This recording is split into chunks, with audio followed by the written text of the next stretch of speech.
Oscar Wilde had written a letter while he was in jail talking about, if society has given him this sentence, then society should understand what that sentence entails, the details of his prison experience. And there should be no shame and no apologies on either side.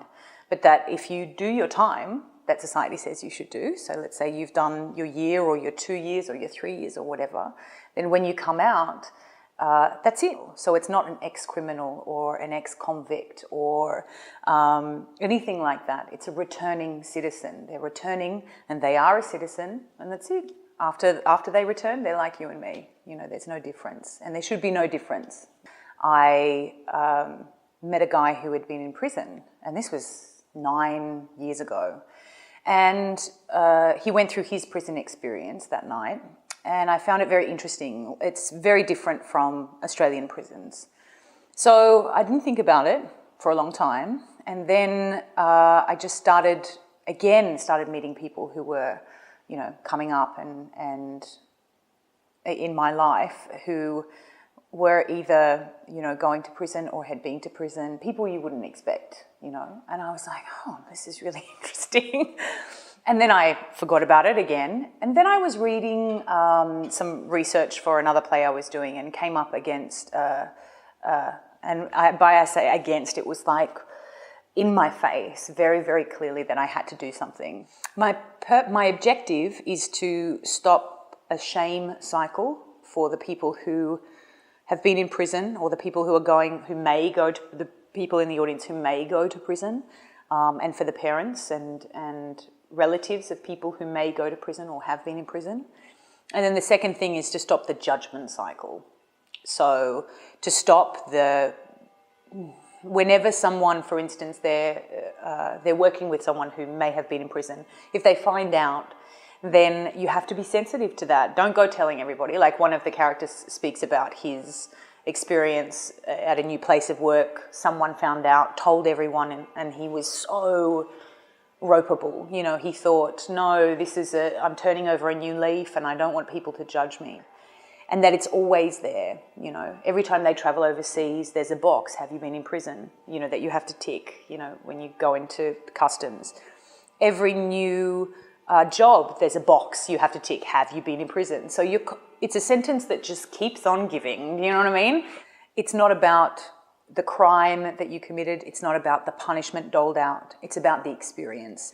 So it's not that Singapore doesn't know that there are, the Changi prisons or Admiralty or so on and so forth, but I don't think they really understand what it's like to be surrounded by, for a man, let's say in a Changi prison, being surrounded by 7 other men 23 hours a day. I think I was very surprised with the feedback that I got the first time, and surprised in odd ways. Like,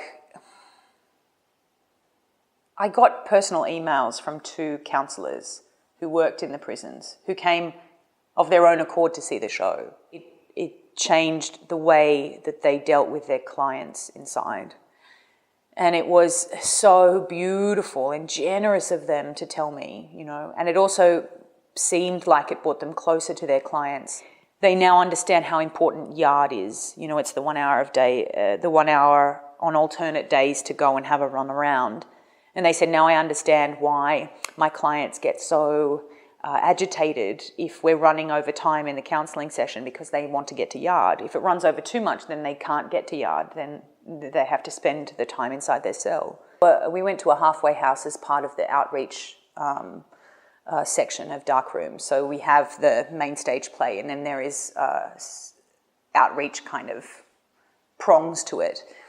And so we took an amended version, 45 minutes cut down, read to a halfway house in Singapore that houses men who have been to prison or who are serving men who have been to prison who are serving the rest of their sentence in this halfway house. So when we did it, it was interesting because some of the people who were in the halfway house said, even though they knew it was verbatim theatre, they got confused sometimes with the actors.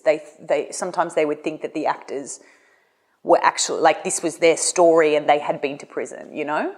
And so that to me is like the greatest compliment ever. Because if we put stories on stage, more and more they become, there's a level of normalcy that, oh, okay, that's an experience that people have.